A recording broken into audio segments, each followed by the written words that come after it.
Amen. Isang magandang gabi sa ating lahat. Dito po basahin po natin yung salita ng Diyos. Isa, ang salita ng Diyos mula sa sulat ni Juan, chapter 14, verse 1 to 6. Si Jesus ang daan. Sinasabi po rito, huwag na kayong mapalisa. Sumampalataya kayo sa Diyos. Sumampalataya din kayo sa akin. Sa bahay ng aking ama ay maraming silid. Kung hindi ito totoo, sasabihin ko ba sa inyo, pupunta ako roon upang ipaghanda ko kayo ng inyong matitirahan? At kapag naipaghanda ko na kayo ng matitirahan, may babalik at isasago kayo upang ako'y makapiling ko kung saan ako naroon. At alam na ninyo ang daan papunta sa pupuntahan ko. Sinabi sa kanya ni Tomas, Panginoon, hindi po ba namin alam kung saan kayo pupunta? Hindi po namin alam kung saan kayo pupunta. Paano po namin malalaman ang daan? Sumagot si Jesus, ako ang daan, ang katotohanan at ang buhay. Walang makakapunta sa Ama kundi sa pamamagitan ko. Puri ng salita ng Diyos. Amen. Amen. Purihin po ang Panginoon sa pagkabasa ng kanyang salita at tayo po ay makakaupo na. Amen. Praise God. Napakasarap umawit sa Panginoon, di ba po? Lalo na kapag yung mga kasama natin ay nagagalak na makita ang bawat isa nakikigalak din para sa Panginoon. Then ngayon, mapapakinggan naman po natin ang salita ng Panginoon na ipapararating or dadalhin ni Pastor Charmaine na naka-online or naka-video po.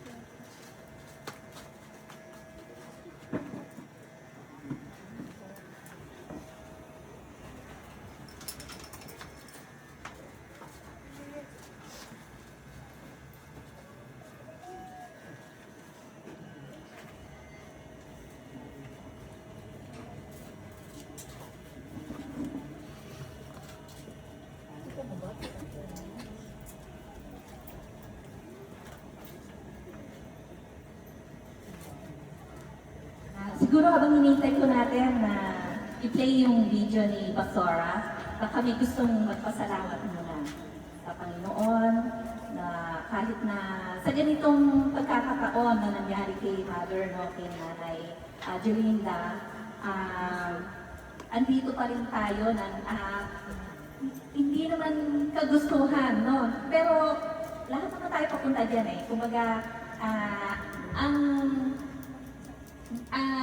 si Mother ay nakakilala na rin sa Panginoon. Alam ko na dahil yung family nila na nakakwentuhan ko si Sister na. So, natuwa ko sa kanila dahil kahit hindi ko sila kilala, pero yung kanilang puso, yung kanilang pagkakakilala sa Panginoon, yung faith nila, patungo sa Panginoon natin ng Diyos. Amen. Baka may gusto Abigail po. Abby. Si Abigail. Slowly, Ben. I want to thank Yahweh for her life and that she always took care of us, even when she wasn't really feeling well. She always put us before herself, and I want to thank Yahweh that she lives in heaven, and so she doesn't have to be in any pain or get hard to breathe. I really hope she's having a good time with heaven with Yahweh. Amen. Praise God, kahit na paano. Ano po? Apo niya po ito Apo niya. ni Belinda. Yes. Anak po ito ni Alice. Baka meron pa po, magpasalamat sa Panginoon. Si Kendo. Si Kendo po. Kendo. Ako din po yan. Nagpapasalamat po ako kay Papa Yawi dahil po Dapat na may pinagpahinga niya na po si Mama Enda kahit sa ganung paraan. Ayun lang po. Ayan, salamat sa Panginoon. Anyone?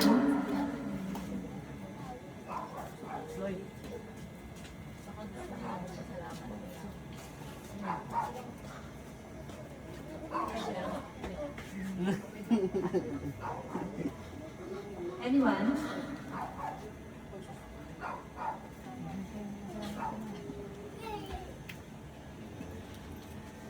Siguro unahin natin yung eulogy habang okay na ba? Ay, ito na Ay, wala.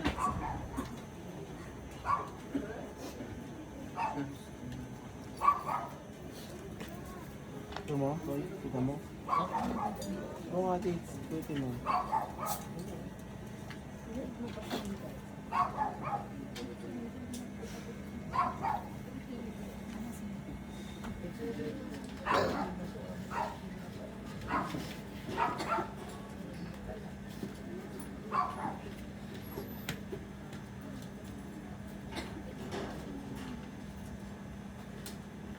zero yung volume.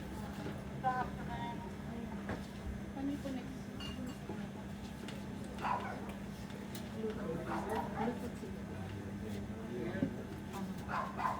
Anong pangalan po niya?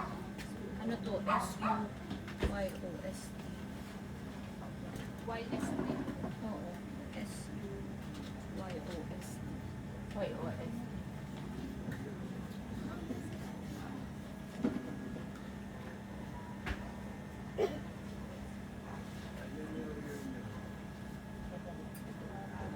Ayan, ayan. Ayan, ayan na po. Connect ko.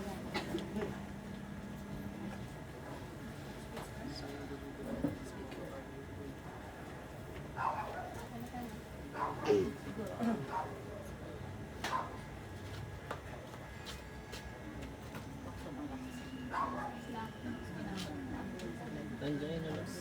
Dito naman na lang. And the congregations of yonder family. Start again. Hi, good afternoon. Coming from the River of Life Apostolic Messianic Congregations of yonder family in the Philippines. We send you our sincere condolences to the passing of Sister Linda, and we just want to do a little video for you for the interment tomorrow.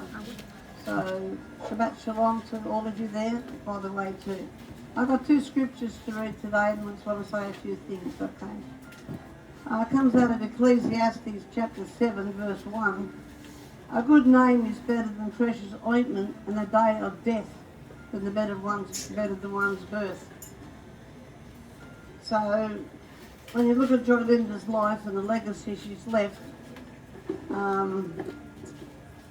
especially with her granddaughters here, Sophie and Abigail, it's a real pleasure and an honour to see this lady's legacy. That even though she's passed on to hopefully a better place, her legacy still lives on in her children. And it's like Solomon says here, when you have a baby, you don't know how that baby's life's going to turn out. But when a baby dies, you certainly know how its life turns out as an adult. So we look at Jolinda's life and how that's turned out. And it's been a really beautiful type of, especially the end part, when she gave her life to Yeshua. And then the family come into relationship with Yeshua, everything changed. And it's been really very, very beautiful to know her, to be able to walk with her in life. And we count it as an honour. So to all of you, especially to Reggie and to Bruce and to Wang and to Anna, okay, you thank Yahweh for such a mother. You only get one mother in your lifetime. Some of us standing here haven't got one at the present minute. They passed on a long time ago. So we just want to thank Yahweh for Jolinda. And the other scriptures coming out of Ecclesiastes again, verses 6, 7. Remember you're created before the silver cord is loosed, or the golden bowl is broken, or the pitcher shattered at the fountain, or the wheel broken at the well. This is talking about death. Then dust will return to earth as it was, and the spirit will return to Yahweh who gave it. So we rejoice that Joylinda's spirit has gone back to be with Yahweh. So as you honour her body and what you will plan tomorrow, I know that the Spirit of God is there with you as you do that. And bless you all. I have a thing on the screen, you might be able to read it, I'll read it to you. Life is a one-time offer. So you only live once, you're not coming back. Do what makes you happy. Be with those who make you smile. And love as long as you live. So that's quite prophetic in itself. Tells us we only live once, we're not coming back. Do what makes you happy. Be with those who make you smile. And love as long as you live. And I think Joylinda is one of those people that tried her best and loves you all very much. And life goes on. So I just want to pray, especially for the internment, and all of you as you do the final goodbye tomorrow. So Father, we want to thank you for this family, and for Rufo too, by the way, the whole lot, especially as a husband when the wife goes home. It's very difficult when your partner goes, as two of us here can talk about it, because we're still living through it. But anyway, so let's pray. So Father, we want to thank you for the life of Joylinda. We want to thank you for the legacy of the 4 children that she's got, the other grandchildren, but the 2 that we spend the most time with, Abigail and Sophie. Thank you, Father, for the 4 children. Thank you for the husband. And we just want to thank you, Father, for who she was. And I want to thank you too, Father, for the testimony she was. Father, she always wanted to be in the house of Yahweh, even though she couldn't even breathe properly. I'm going to church. I want to be in Bulacan. And she'll suck it in for air. Now, that's a witness. That's a legacy. That's something to be very proud of. So we want to thank you for this woman, Father, and her motherhood, the Father that you've taken over now. And so we thank you. So Father, we pray your anointing, Father, as the coffin, Father, is taken care of, and also with Joylinda. The family, pray you'll strengthen them tomorrow, Father, supernaturally. And that, Father, all of their lives will be a witness to the family members. We send our also condolences to the extended family, the other grandchildren, the brothers and sisters, in-laws, and all those ones that gathered there. We send our sincere condolences to you all. So bless you all, okay, and so may Yahweh strengthen you to go through this valley and come out the other side. But always remember that life is very short, and that he doesn't promise us tomorrow. So the safest place is to be with him while you're alive, okay? So think about that, those ones who are listening to me who are not with him at the present minute, alive that is. Okay, because you only get one chance at this. So think very carefully and choose very wisely. Bless you all. Okay, we send our most sincere blessings to all of you. In Yeshua's name. Love you, Anna. Love you, Wayne, Reggie, Rufo, and Ruth. Amen. Goodbye.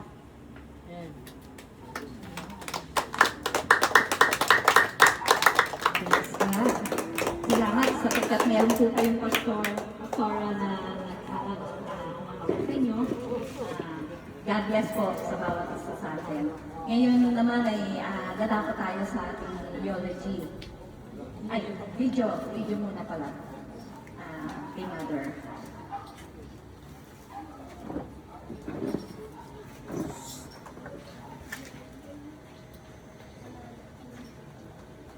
Yan, Joylinda.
pusong anak. Ika'y dakila ang higit pa sa lahat.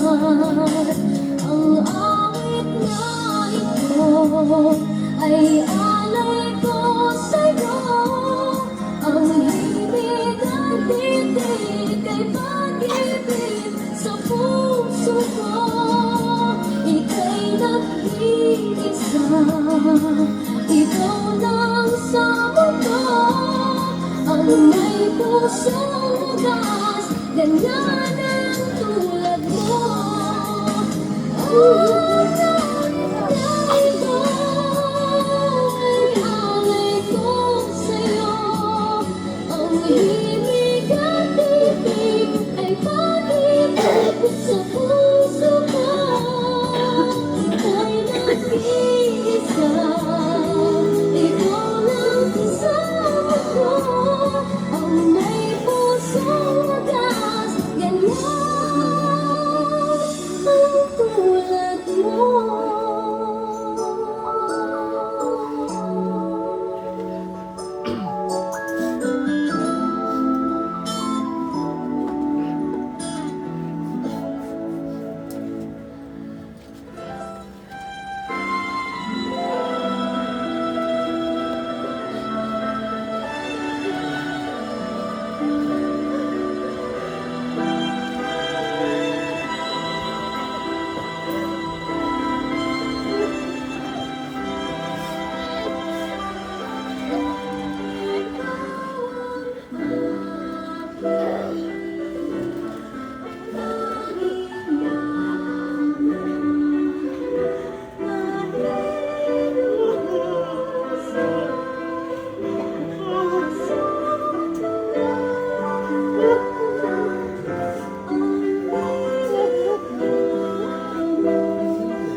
Sa'yo,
Ligaya'y tila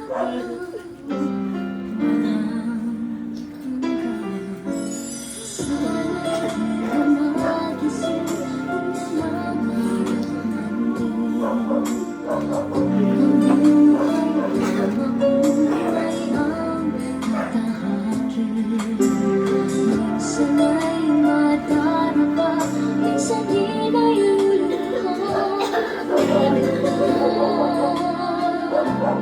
Maninindig, pagkat sa buhay mo ay may nagmamahal pa rin.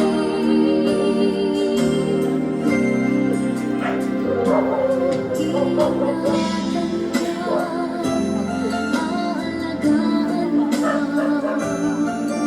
Sa puso ko ikaw ang pag-asa. Sa ating mundo ay gagabay sa'yo. Ang alay ko'y itong pagmamahal ko. Ay nagmamahal, aakay sa'yo. Aking inay, ikaw ang nagbigay ng buhay ko. Buhay na kay ganda, pangarap ko na makamtan ko na.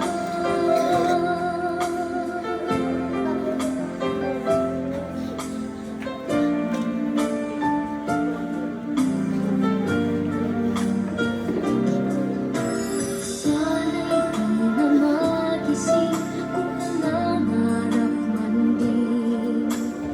Mabuhay na makulay ang katahaki. Minsan ay madarapa, minsan din ay luluha.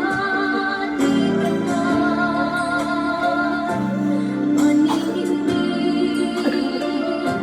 pagkat sa buhay mo ay may nagmamahal pa rin.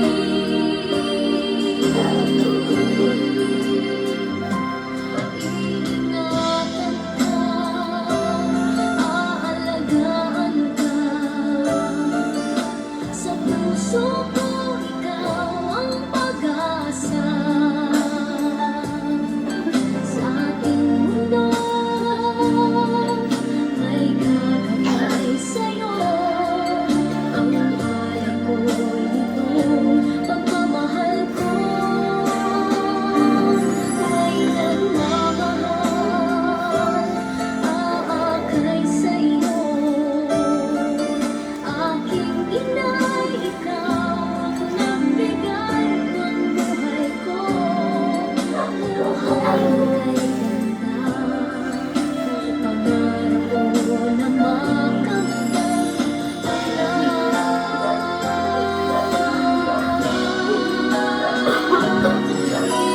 Ingatan ka,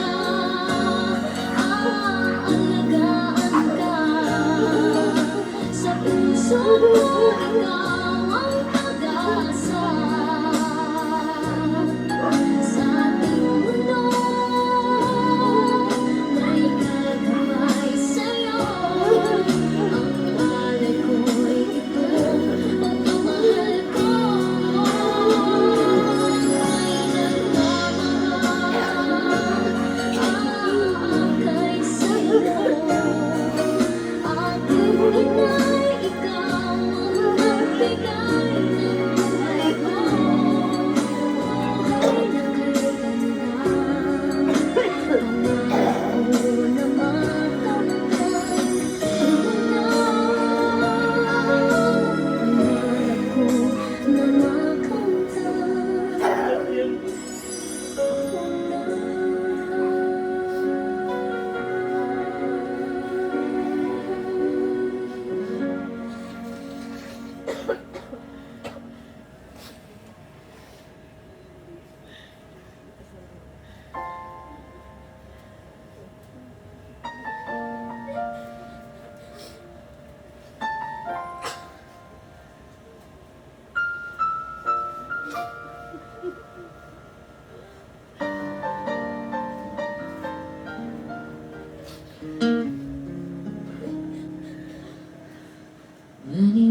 wake up each morning and you feel like home, then I'll be there for you.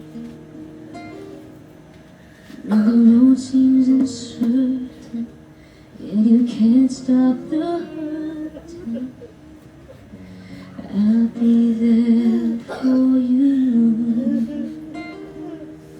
When there's no one beside you, I'll be there to guide you, catch you each time you fall. When the stars won't shine anymore, I'll be there.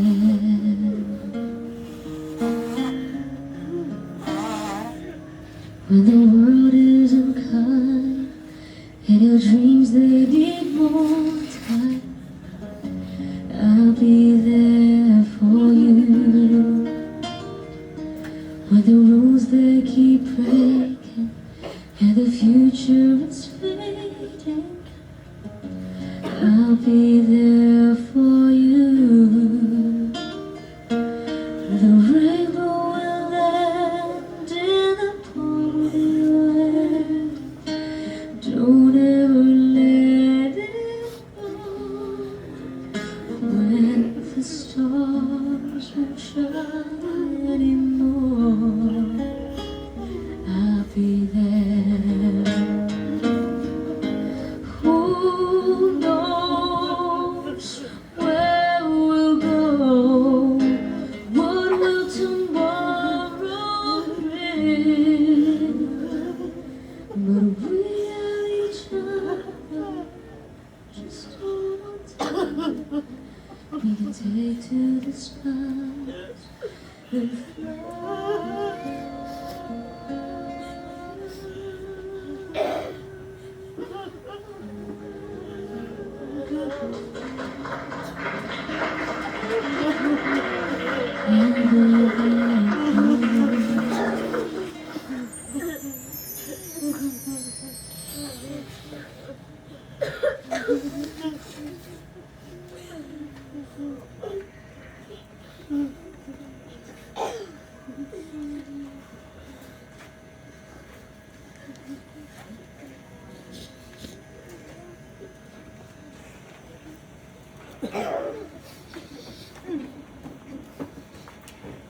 Totoo po na napakahirap o masakit, no?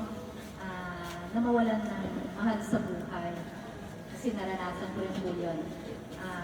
Mother ko, dalawang kong kapatid na wala na rin po. Pero ang Panginoon, ang bibigay ng kalakasan pa rin sa atin. Hindi niya tayo iiwan. Hindi niya tayo papabayaan. Andiyan ang Panginoon.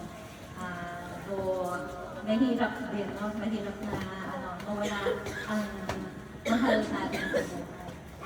Pero makatatag tayo. Ngayon po tayo po ay dara po sa your retreat at nais ko pong tawagin. Unang-una po si Sir o Papa po. Si Sir po, no? Hindi yung husband.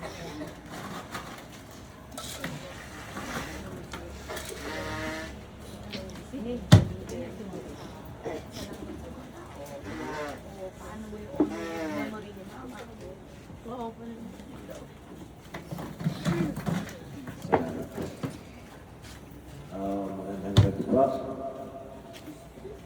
Kahit na sabihin na hindi naman maganda, para sa inyo magandang gabi. Yung nangyari na yan,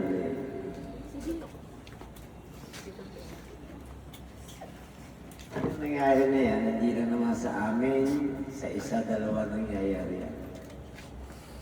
Lahat ng dinadaan sa tao yan. Kaya lang sa akin, kahit masakit, dahil nga asawa ko, ako laging kasama sa bawat oras. Buwan din, buwan. Wala siyang gising na hindi ako gising. Diba siguro ang iba sa inyo nabalitaan na kamuntik na rin ako, di ba? Ay awa ng Panginoon, nabuhay ako. Kaya nga sa mga anak ko, nagtanong ako, isang bulati na lang, patay na ako eh. Thank you. Pwede ba nga akong anak, magtanong ako sa inyo? Bakit ako binuhay para saktan at pahirapan? Ganun po ba? Yun ang tinatanong ko. Pero sinabi ng Panginoon sa Bible, darating ang araw, may kukunin sa'yo. Kahit ayaw mo sa gusto, kukunin sa'yo, pero maipapalit ng mas mainam sa'yo. Hindi ako nagpunta sa lupa para parusahan kayo. Ang sabi ng Diyos. Naniwala ako doon dahil pero nung huli, nung makita ko yung sitwasyon ko, okay, parang naman nagbago doon sa paniniwala ko ngayon. Kasi, nung oras na yan, buwan eh, pag siya sinusumpong ng kanyang paghinga, halos yung mga bukol niya, halos mamula-mula, puputok. Yung mukha niya, pulang-pula, nangingitim. Naramdaman ko ang hirap niya. Sabi ko sa kanya, kung po pwede lang ibigay mo sa akin yan, ako na lang. Kasi, nagmuntik-muntik ka na naman ako eh. Pero hindi ganun eh. Kaya nga kasabihan natin, sabi ko pa nga sa kanya, ibigay mo lang sa akin yan. Ala, totoo talaga yung kasabihan na sakit lang ay hindi pwedeng ipamigay. Lahat pwedeng ipamigay. Kaya nung makita ko siya, dinala namin sa ospital na dahil ang oxygen niya, yung oxygen sa oximeter niya, 99 eh. Kaya nung dinala namin sa tricycle pa lang, dito pa lang, hirap na siya. Sabi ko, kailan kaya niya mauubos yung oxygen na yun? Samantalang wala nang nilalabasan ng hangin sa kanya. Ang sabi ng doktor, gano'n na lang po ang butas ng kanyang lalamunan. Dahil nag-expand na yung bukol sa loob. Hindi lang naman yung bukol dito yun. Nagkaroon na lang dito yan dahil sa loob. Kaya sabi ko, bumulong ako sa Panginoon, kunin mo na siya para hindi na siya mahirap. Kasi, mas masakit sa akin eh. Makita ko siyang gano'n. Kaya, yun, kinuha na siya ng Panginoon, pero madalas siya bago na lang ko tanongin. Dahil inubos niya yung hangin na yun, para bang lobo. Ang daming laman, pero kukunti yung butas. Matagal ba ako naubos yung hangin? Kaya matagal siya bago napatida ng hininga. Pagamat gano'n, kahit masakit sa akin, tinanggap ko na. Wala eh, mas doon sa giginawa eh. Pero napanaginipan ng aming anak na bunso, napakasaya daw niya. Nasa hardin, napakasaya. Wow, kako dapat dalawa na tayo dyan para masaya tayo pareho. Hindi, joke lang yan. Kung ayaw ng Panginoon kunin ka, talagang hindi nangyayari. Pagkamat ganon, okay, nagpapasalamat sa inyong pakikiisa at pakikiramay. Sa inyo lahat, ako po'y nagpapasalamat. Maraming salamat po sa inyo. Salamat po, sir. Ngayon, nais kong tawagin si sister-in-law ni Mother, no? Si Mami Mercy. Si Mami Mercy, di ba? Thank you, Ma'am Nor.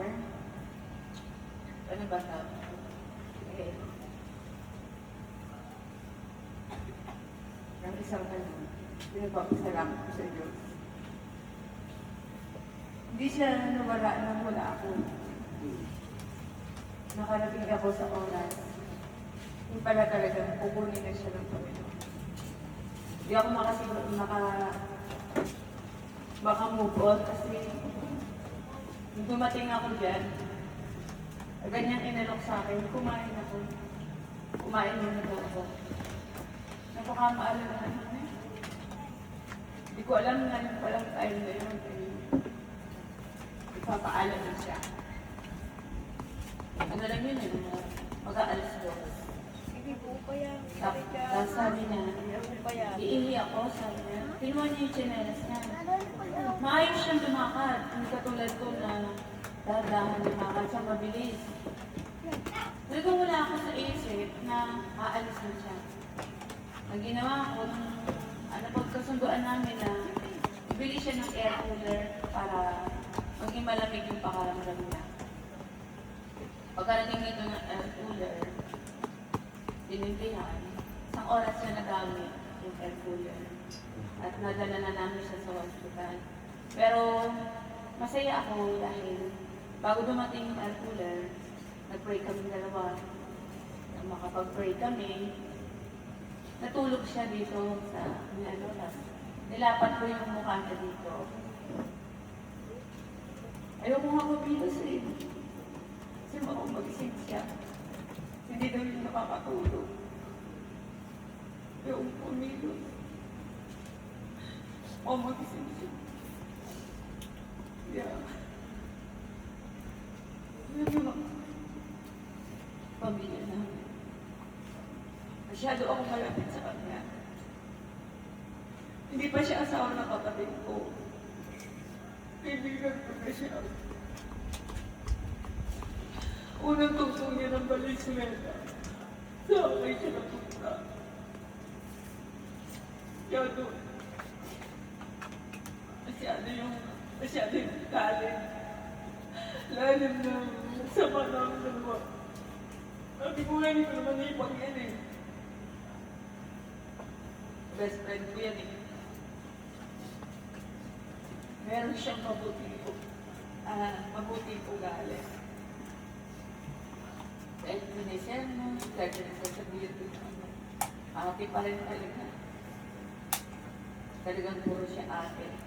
Kaya, hindi ko tinuturing na patay na siya. Ayoko, ituturing na patay siya. Malalim kasi yung masama namin dalawa. Sobrang lalim. Teenager pala si Roger. Pero sa akin si Roger, lagi nakatira. Kahit mga magulang niya siya dun sa tabi. Ewan ko pa naman yung Roger na yan. Bakit? Gusto sa amin. Kaya nung dumating ang ate niya doon sa balubaran, sabi niya, ate, dito ka tayo, kinaate. Dito lang tayo kinaate. Yun. Medyo matagal dito sa mabuting years. Alam ko na siya ay nasa mabuting kalagayan. Alam ko siya ay masaya. Sama niya ang pagkangyawa. Yun lagi siyang sabi. Sabi niya, kahit siya bumubulong lang kasi siya eh. Wala siyang salita, wala siyang boses. Sigurado daw yung buhay niya. Kasama siya ni Yahweh. Kasama ko si Yahweh, ate. Ganun ko dito. Sobrang kasi yan sa Panginoon. Sobrang sasabi. Wala na nga siyang boses, gusto niya pa magpagkakao. Nagmumustra-mustrahan lang siya. Ganun siya kabuhay. Nakita natin ang mga picture. Diba? Kaya, may tayo na lahat, nag-iisip. Mga kapatid lahat tayo pupunta doon. Pero si Belinda, naghanda siya. Tinanda niya yung kanyang espiritu sa Diyos. Kaya yung pinakikita natin sa proyekto na yan na sinasabi isang word, kailangan maganda tayo. Hanapin natin ang kalooban ng Lord. Pag sinabi ng marami, alam ko naman na kilala ko ang Diyos. Kapatid, ang sabi, tanggapin natin sa ating puso bilang Diyos at kami ba ng ating Panginoon.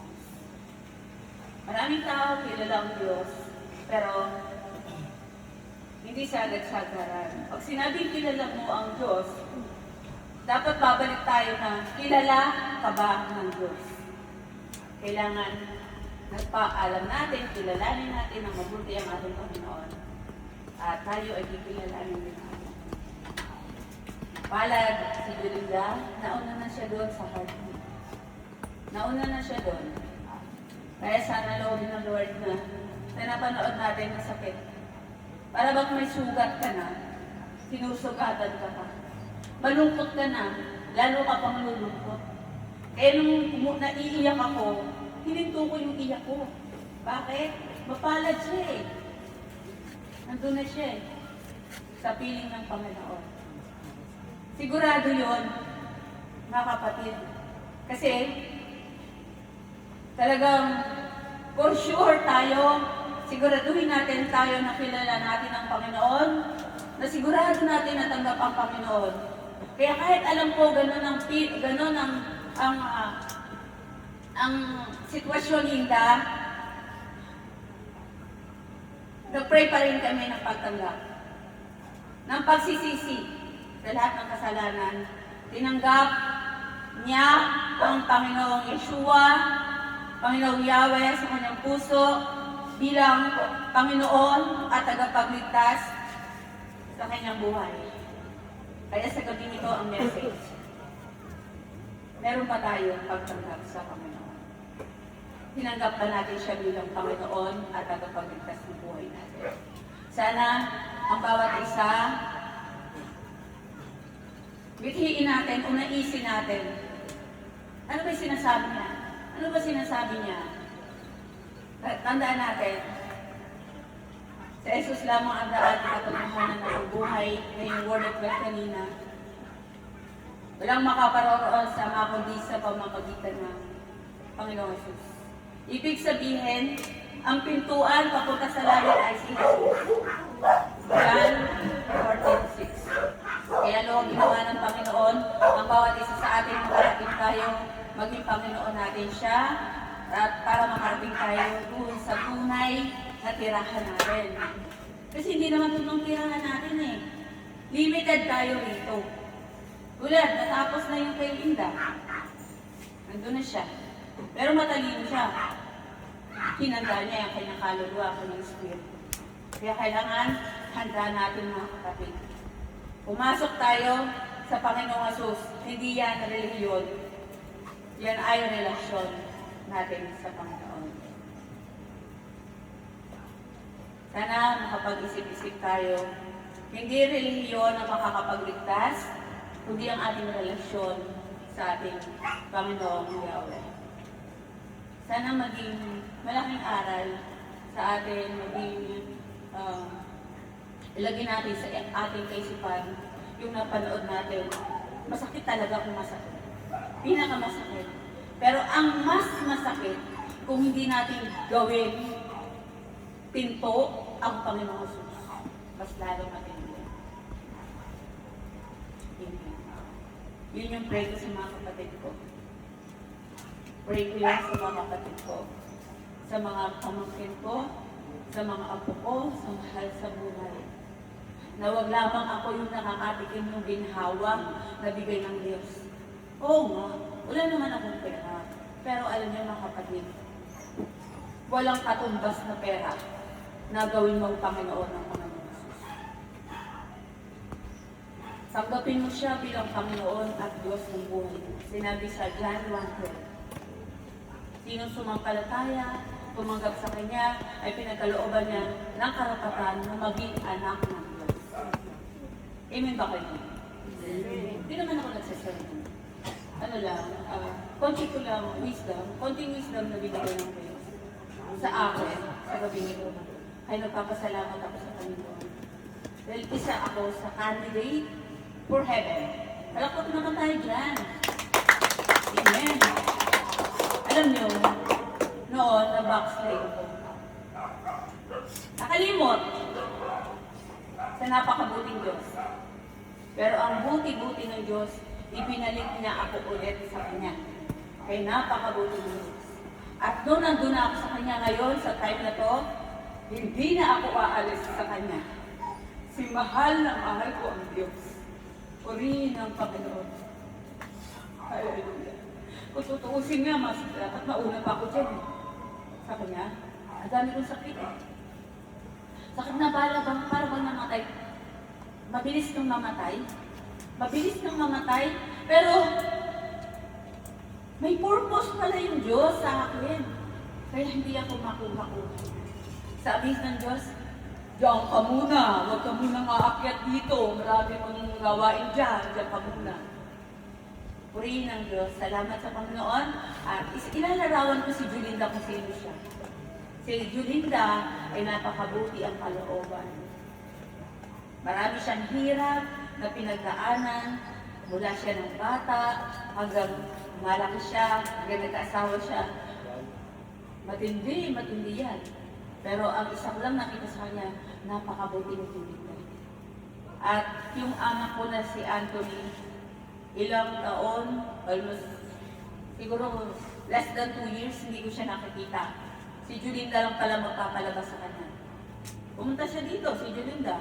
Yung apo ko na wala akong balita, pumunta siya dito. Siya nagpalabas. Kay sa akin mga mahal sa buhay.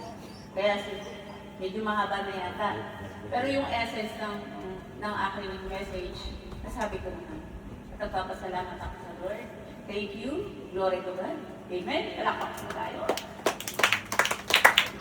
Salamat po, Tita. Sana naging way ito para masigit na makilala natin ang Panginoon.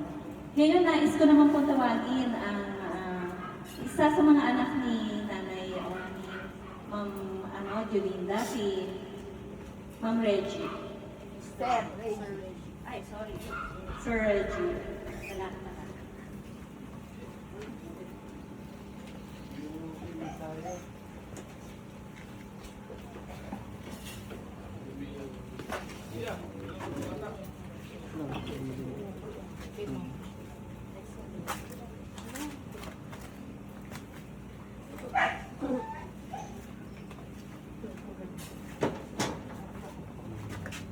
Magandang gabi po sa inyong lahat. Maiksi lang po yung sabihin ko eh. Nagpapasalamat po ako ng sobra kay Mama sa simula ng unang pagtayo namin magkakapatid. Siya yung unang mag-aapay sa amin. Hanggang sa kanyang pagkawala, kami pa rin yung iniintindi niya kung paano kami harap sa mga kinabukasan namin. Tsaka tinuro sa amin ni Mama siguro kung paano mag-peace. Yung pinagpapasalamat ko. Yung paano harapin yung amon ng buhay. Sinakita namin sa kanya, simula maliit kami yung lahat ng pagkatira. Nakakaiyak pero yun talaga yung katotohanan. Nakita ko sa kay Mama yung para sa akin the best mama. Wala po akong masabi. Kundi salamat po papanamin sa binigay mong magulang. Napakapanalo po namin doon. Maraming salamat po.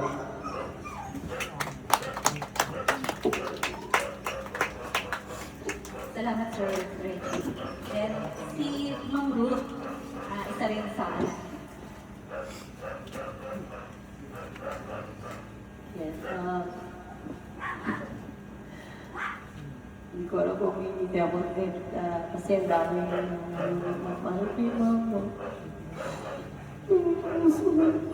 Kasi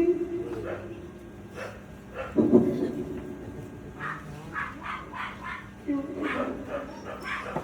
araw-araw ko siya kasama, araw-araw ko siya kasama. Tapos pala na siya ngayon. Masakit, pero kung nga, tama yung sinabi nila na dadaan na ng tao sa ganun. Nauna na si Mama, siguro kasi mahal na mahal siya niya, yung nagpapit-pagod. Kaya kinuha na siya kasi hindi na siya niya. Umaba yung nararamdaman ng sakit sa katawan, sakit sa yung nararamdaman ng sakit. Kaya kinuha na siya niya. Kasi yung iba, nakakabot na sobrang tagal yung natakot. Pero si Mama, sakit lang talaga. Ngayon sabi ng iba, parang kahapon lang kasama mo naglalakad din siya tapos ngayon patay na. Pero salamat sa Panginoon kasi kahit paano alam namin na kasama kami siya o sa aming Panginoon. Talagang napakasakit. Pero kailangan tanggapin niya, sabi nga nila, di ba, nangyayari sa lahat ng tao, sa ating mga nangyayari yan. Nakakalungkot kasi wala na kaming mama. Hindi lang naman sa amin nangyari, pero masakit para talaga. At napapasalamat po kami sa inyong lahat na mga nagmamahal at pumunta. Nag-abala po na pakita po yung presensya nyo na talagang pinakilala niyo po si Mama, na mahalaga si Mama sa inyo. Kaya salamat po sa inyo lahat.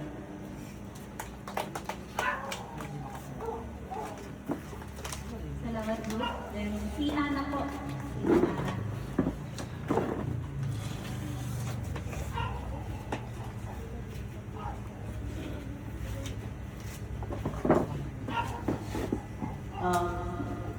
Magandang gabi po sa lahat. Inisip ko kanina, ano kong sasabihin doon? Ang awkward lang kasi, di ba tatayo ka dito, sasabihin mo yung ko sa nanay mo. Sabi ko nga, napakadali lang sana nito kung masama ugali ng mama ko. Kung pinabayaan niya kami, inabandonan niya kami, hindi niya kami minahal. Pero sa totoo lang, kung alam niya lang yung life story niya, siya at si Tito Roger, iniwanan sila ng magulang nila ng bata pa sila. Kaya kami, kahit sobrang hirap ng buhay, pwede namang umiwas siya eh. Pwede namang tumakas siya. Pero hindi niya kami iniwan. Sinabi niya sa amin yun, na hindi ko ipapalala sa inyo, yung naranasan ko. At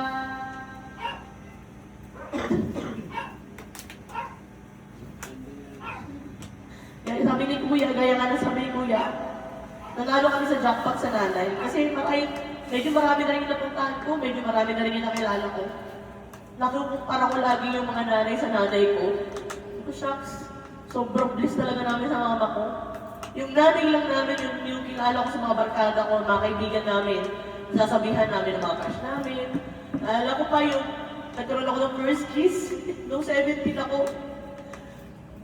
Pagka-kiss ko sa first kiss ko, ginundo niya ako. Dito kami ka-close, sabi ko, Ma! Nag-kiss kami ng balik-balik ko. Tapos sabi niya, dapat di mo sa akin sinasabi eh. Sabi ko, may bago pa ba sa'yo? May sikreto na tayo? Di ba wala naman?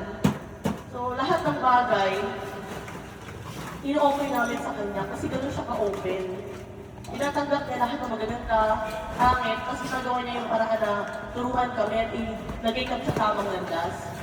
So bilang nanay na rin, marami yung natutunan sa kanya kung paano ibuhos lahat ng meron kami sa aming mga anak. Yung legacy ng mama namin, yung naiwanan niya dito, ay yung pananampalataya niya sa Panginoon na kahit hirap siyang huminga, na kahit sobrang daming pagsubok, dapat magtiwala sa Panginoon kasi hindi niya tayo pababayaan. Sa iba naman, siguro iisipin, bakit yan sasalita ng ganyan na wala naman nanay mo? Eh lahat naman tayo may appointment talaga sa kamatayan. Ang kinaganda lang, di ba? Sabi ni Mami, naghahanda tayo. At yung sukatan talaga nun eh, yung pag nawala ka na, marami ba nagmamahal sa'yo? Nagmahal ka ba nung nandito ka sa lupa? Yung mama kasi namin, sobrang nagmahal eh. Kaya yun lang yung mapaproud kami masabi. Lalo na yung papa ko, sobrang minahal niya si mama. Kami. So yun, papasalamat ako sa mga tao na punta rito, nakinamay sa amin, gano'n na yung mga galing pa sa malalayong lugar, na paulit-ulit na nagbisita, nagstay. Maraming salamat sa inyo. Pagkalain kayo ng Panginoon at mahalin namin kayo. So alam ko, nakangiti yung mama namin sa langit. So yun lang, salamat. Ayan, thank you po, Ma'am Ana. Then, sa uli, si Ma'am Wex.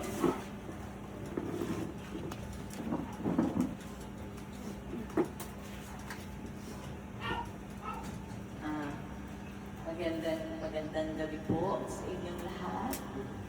At huling gabi na lang pagkita namin sa physical na katawan ni Mama. Kagaya ng mga sinabi ng mga nauna, lalo na ng mga kapatid ko, gusto kong i-honor yung buhay ni Mama. Si Mama, napakabait. Si Mama yung parang walang tapon sa ugali. Si Mama yung nasasabihan mo ng lahat. Tsaka, napakamaalaga. Nung nandito kami, November to December, ang lakas-lakas pa niya. Pati yung pananampalataya niya, hindi nagbabago. Sabi ko sa kanya nung hinatid nila ako sa airport, January 4, ngayong taon lang, magpatuloy lang tayo ha. Magpakatatag ka lang. Magpagaling ka. Hawak ng Diyos yung buhay mo. At susunod, uuwi kami. Sunduin mo ulit kami. Tsaka, pupunta ka pa sa Norway. Pag nanganak ako, mag-aalaga ka ng mga apo mo sa akin. Kasi simula bata kami, yan yung sinabi ni Mama. Naalagaan niya yung mga magiging bunga ng magiging anak namin. Nirelease ko siya sa pangako niya kasi nung mga panahon na nahihirapan na siya. Sabi ko, Ma, yung pinangako mo sa akin, baka iniisip mo pa, baka mahirapan ka. Hayaan mo na yun. Kasi kahit naman mawala ka, mananatili yung memories mo at yung legacy mo sa amin. Lahat ng tinuro mo, hindi namin kakalimutan.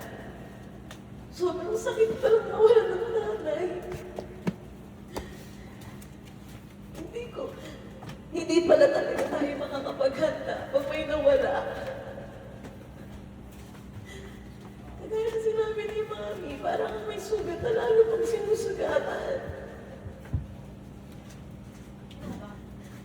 Pero alam naman namin na nasa mabuti kalagayan na siya. Nung Saturday, nung nawala siya, halos gumuhulong mundo namin. Hindi na namin alam kung paano magpapatuloy. Tapos nung Sunday, napanaginipan ko si Mama. Tinatawag niya ako. Nakangiti siya. Wala na siyang trichotomy. Wala na siyang bukol. Ang saya-saya niya.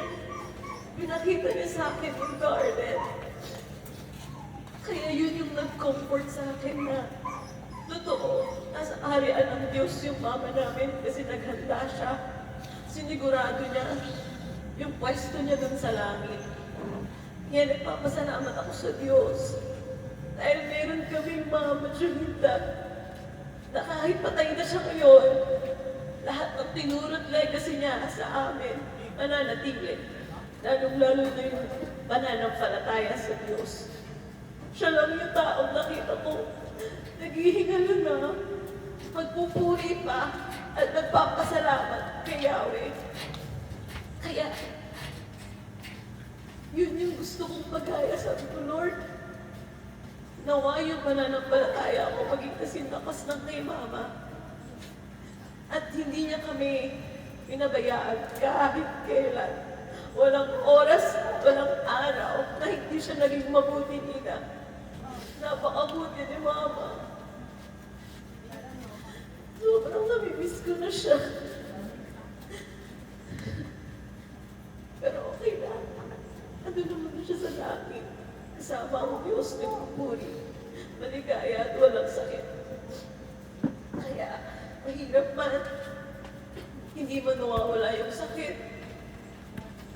Pero masaya kami na hindi na siya nahihirapan. At isa pa po, maraming salamat sa inyong lahat. Kung napansin niyo, may mga dating, yung ibang klase ko pa yun nung high school. Sabi nila sa akin, Vince, ang bait-bait ng mama mo, second year high school pa lang tayo. Nakita lang namin siya nung one time, tapos nung wedding mo. Kaya lahat ng nanimit niya, yun yung naiiwan niyang legacy. At dahil yun sa biyaya ng Diyos, na pinatibay siya. Kaya purihin si Yahweh sa buhay ni Mama. At muli, maraming salamat po sa inyong lahat sa pag-abala niyong pagpunta dito. Kahit masikip, kahit walang matulugan, nagpapasalamat po kami. Dahil yung presensya niyong pagpunta dito, lalong nagpatunay kung gaano kamahal-mahal yung Mama namin. Kaya salamat sa Diyos sa inyo lahat. Ayaw niya din. Maraming salamat, Ma'am Ana. Ngayon, bago tayo siguro mag-closing prayer, baka merong announce para bukas.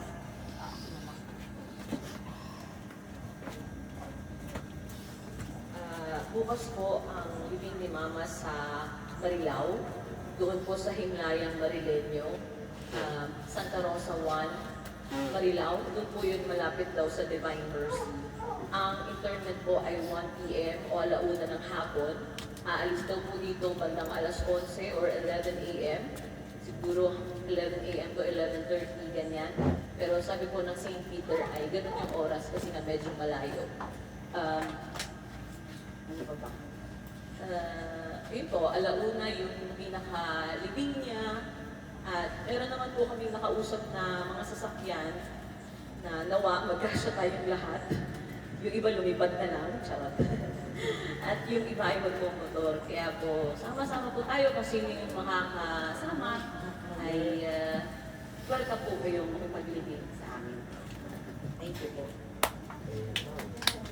Ngayon, pinipili ko na lahat ay tumayo para sa ating pamuling panalangin. Tinatawagan ko si Ma'am Raquel.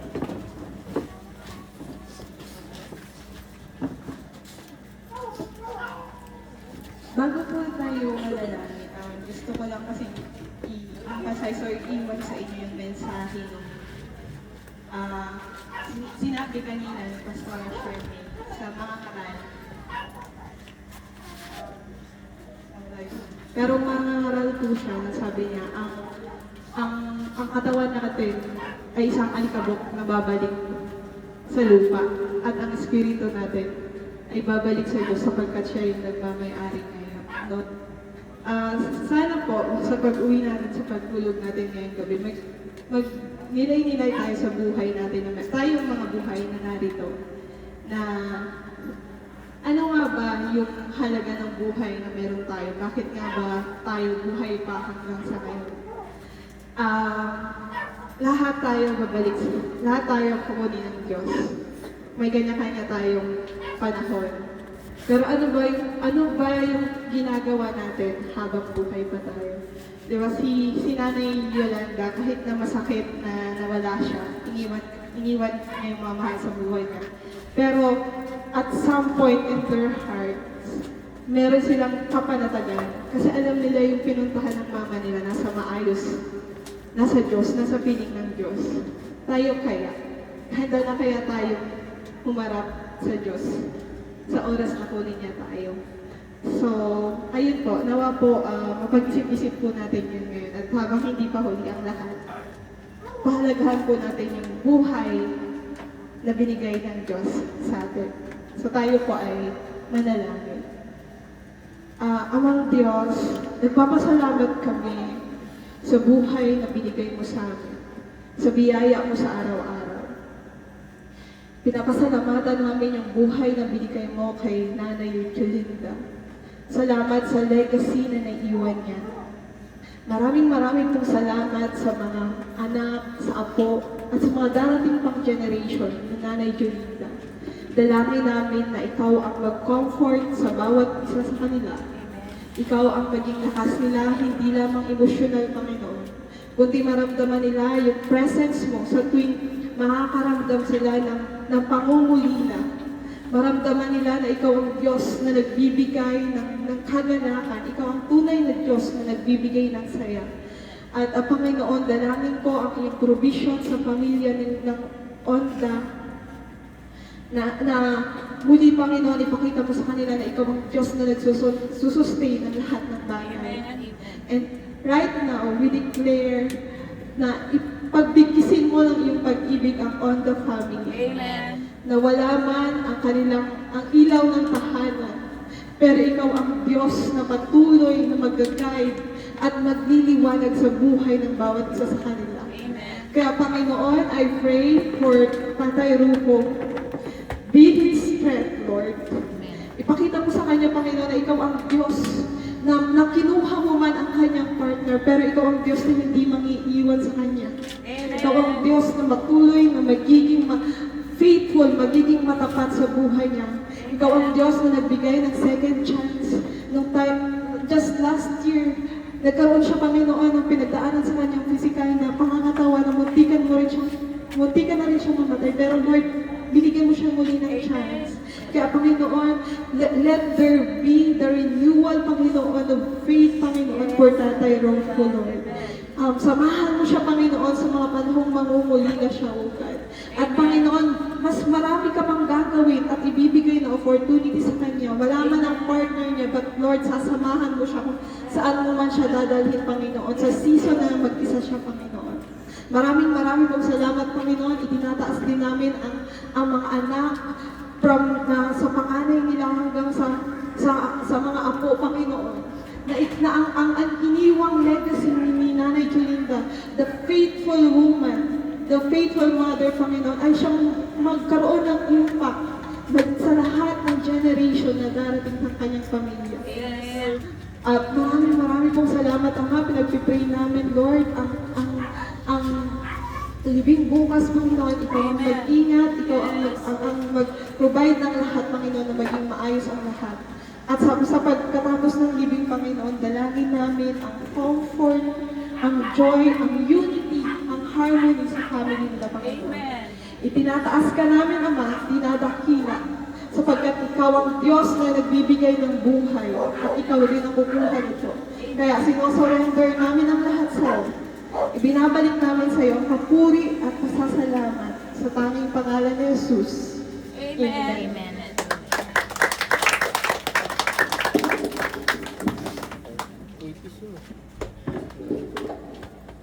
Nice.